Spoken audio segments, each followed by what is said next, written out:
Restoration is the title of our podcast for today. Restoration. Now, what does it mean to restore? To put back, to place in order, to give back what had been lost over time. So we'll take a look at the book of Joel chapter 2 at verse 25. Joel chapter 2 at verse 25. And I read, "And the Lord said, and I will restore to you the years the locust hath eaten, the cankerworm, the caterpillar, and the palmer worm, my great army, which I sent amongst you." The Lord says he will restore. I may be talking to somebody.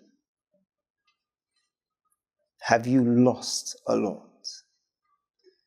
Are you looking at certain circumstances in your life that you feel can never ever be replaced? Well, I have news for you, that God is in the business of doing what men thought could not be done.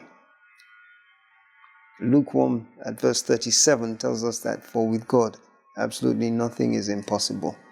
And you can take that to the bank. If he brought Lazarus out of the grave after 4 days of having been dead, then there's practically nothing that the Lord cannot do.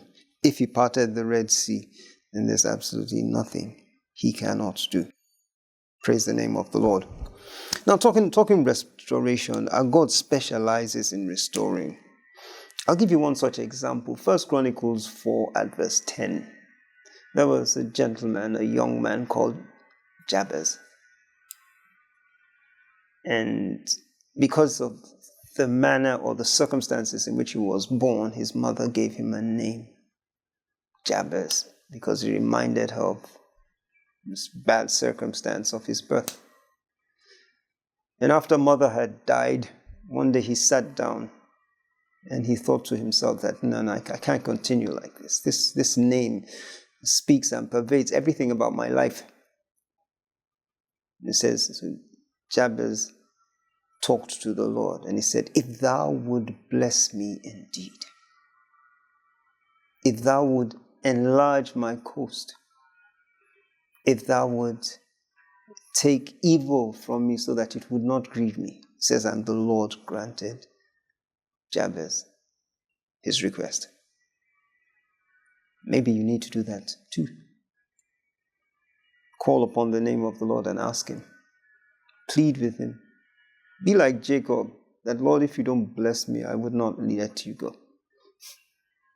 Praise the name of the Lord.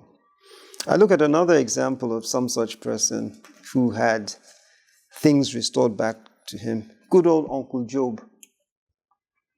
We all know that what happened to Job. One day his servants came to see him and said, listen, our enemies came and they took all the cattle and all the sheep and everything. And while he was still reeling from the shock, because he was a man who had lots of cattle, he was very, very wealthy. No sooner had that servant left, another servant came and said, well, while your children, they were in a particular house, and then enjoying themselves, and suddenly there was a wind that smote the load-bearing members of the building, and the building collapsed. All your children were killed. Could you imagine? And then after a while, even his health was being afflicted. And even his wife, who was supposed to be his helpmate, said, look, you just curse God and die. But if you go to Job chapter 42 at verse 12 to verse 15, it says, the latter end of Job was better than the former, because God restored everything and more that he had lost, and gave him some of the most beautiful daughters, 7 sons and 3 daughters he had. And he said, God gave him even more than that, and gave him another 140 years to enjoy. So this God, he's absolutely wonderful. There's nothing he cannot do. So don't think that your circumstance is that bad. Don't think that it cannot be done. What we have to do is to rise up and ask God and plead with Him. And you never ever know. This God of restoration, nothing is too difficult for Him. Have a blessed week. Praise the name of the Lord.